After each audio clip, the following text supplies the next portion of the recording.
We converted a cargo van and trailer into a stealth RV so we could work less and travel full time. Let me give you a tour of our rig and show you what we built and how much it cost.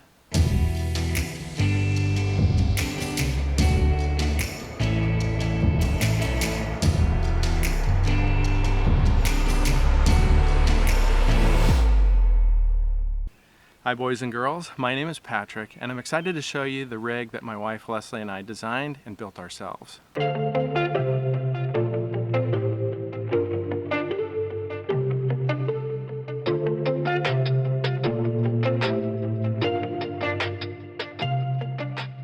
A few years ago, we made a decision to change our work-life balance.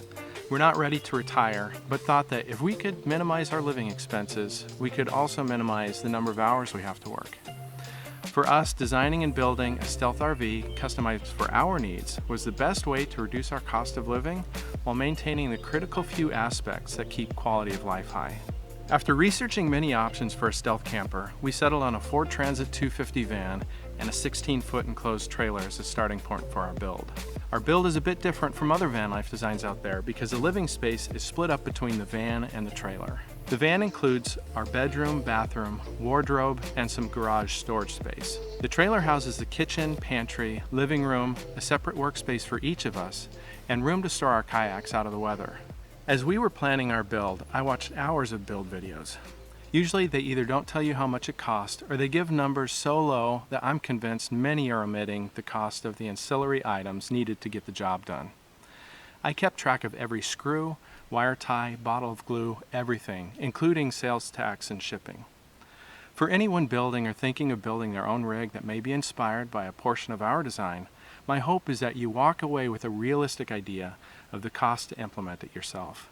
So let's jump into some of the details of the build. There are several features common to both the van and trailer, so I'll hit those first. We insulated the floor, walls, and ceiling, mostly with polyiso insulation, but we also used fiberglass insulation in the nooks and crannies in the wall and ceiling of the van. We chose polyiso because it has a high R value per inch, so I felt like we got pretty good insulation without losing much living space to bulky insulation. We intend to chase after nice weather, and so far we've been pretty comfortable in temperatures ranging from the high 30s to the mid 90s. That's about 5 to 35 Celsius for those of you who prefer a well thought out measurement system. Both the trailer and the van have the same type of powered roof vent, which has a multi-speed fan that can blow air in either direction. Fresh air comes into the van by cracking the driver and passenger windows. In the trailer, fresh air enters through a series of wall vents that can be closed off from the inside. We don't have an air conditioner because our intent is to operate off of solar power alone, and an AC would use too much power. We've gotten by the hottest days by opening up the door and ramp of the trailer, hanging up the mosquito netting to get a nice cross breeze. We each have our own 12-volt fan in the trailer and van to help keep us cool. In cold weather, we have a catalytic propane heater that can be connected by a 12-foot hose, so we can move it around whichever space we're in. We laid a plywood subfloor over the rigid insulation and screwed it through the insulation into the base of the vehicle. The subfloor prevents the insulation from being crushed by spreading out the weight of the furniture and footsteps across the rigid foam. Next, we installed a thin underlayment and laminate flooring that we found for under $1 per square foot.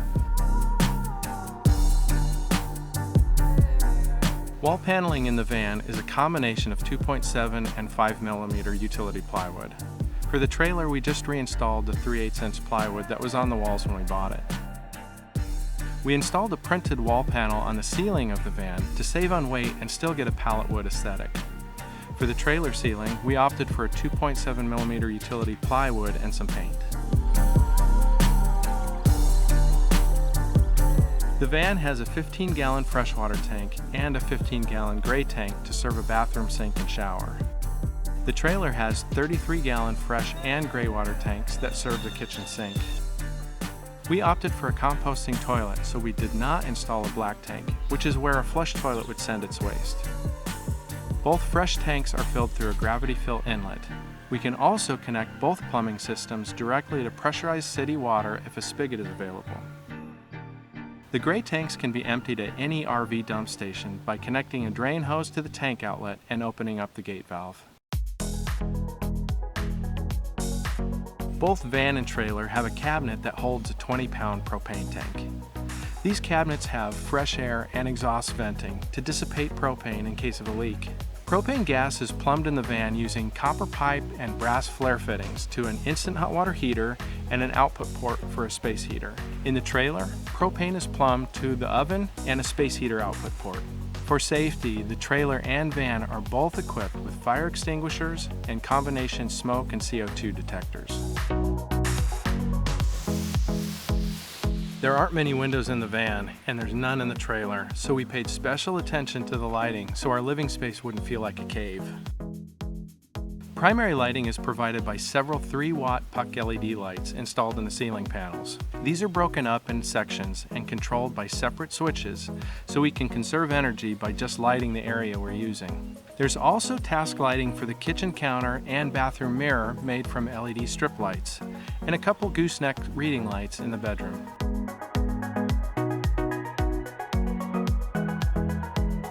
If I went overboard anywhere, it would be the electrical system because I'm an electrical engineer and I've had an interest in renewable energy since my college days.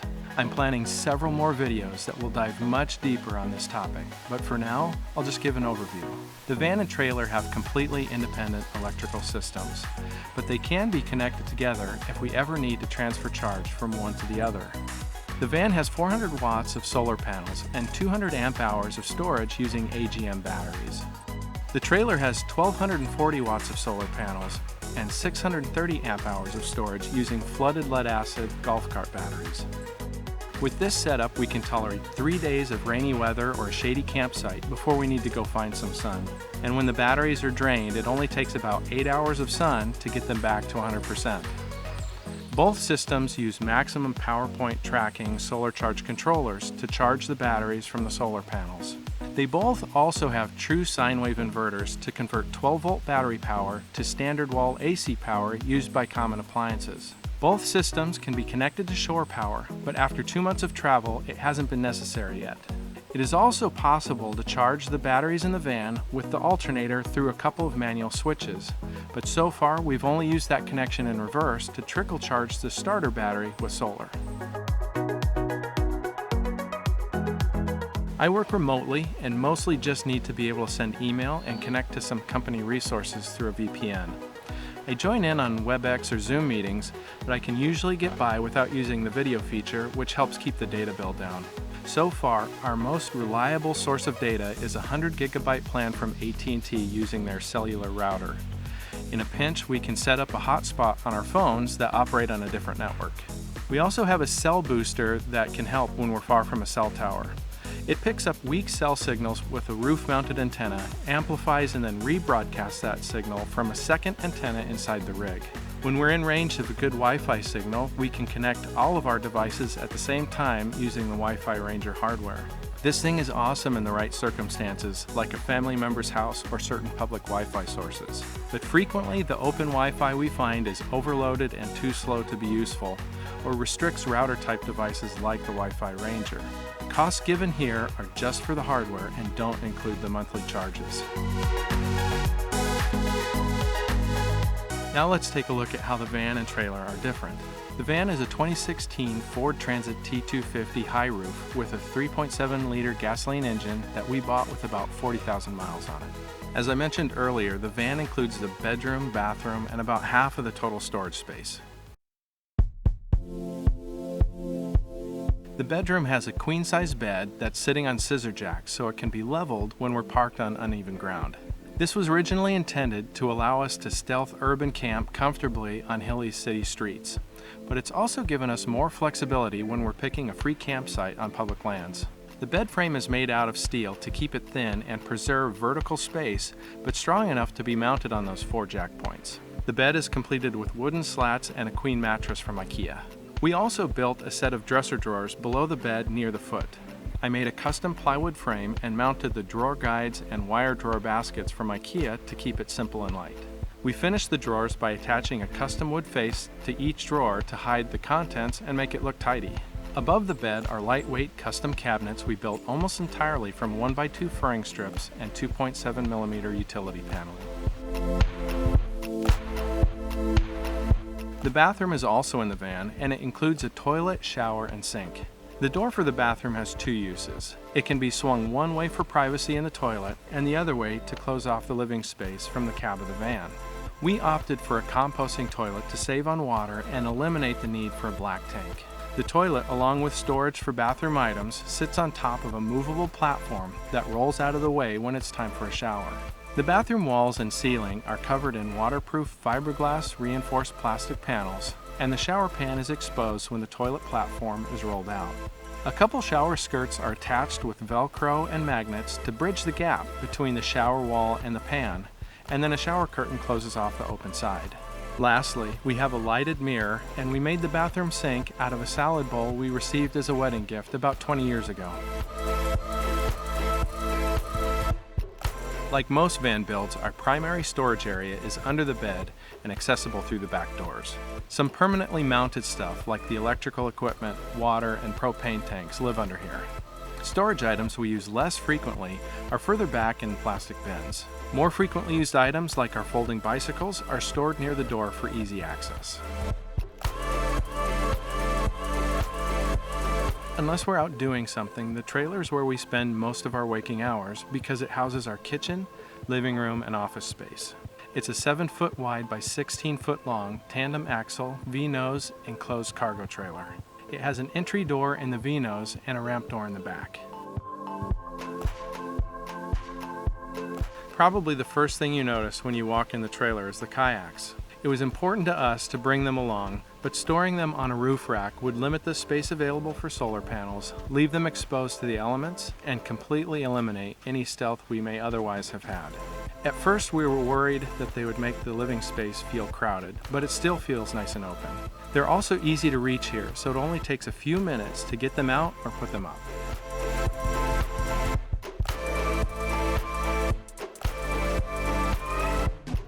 The kitchen is built into the front third of the trailer. The base cabinets and countertop are custom designed and constructed primarily from 1x2 furring strips and 2.7mm utility plywood. The countertop is 3/4-inch birch plywood with several coats of polyurethane. These cabinets hold all of our pots, pans, dishes, silverware, and cleaning products.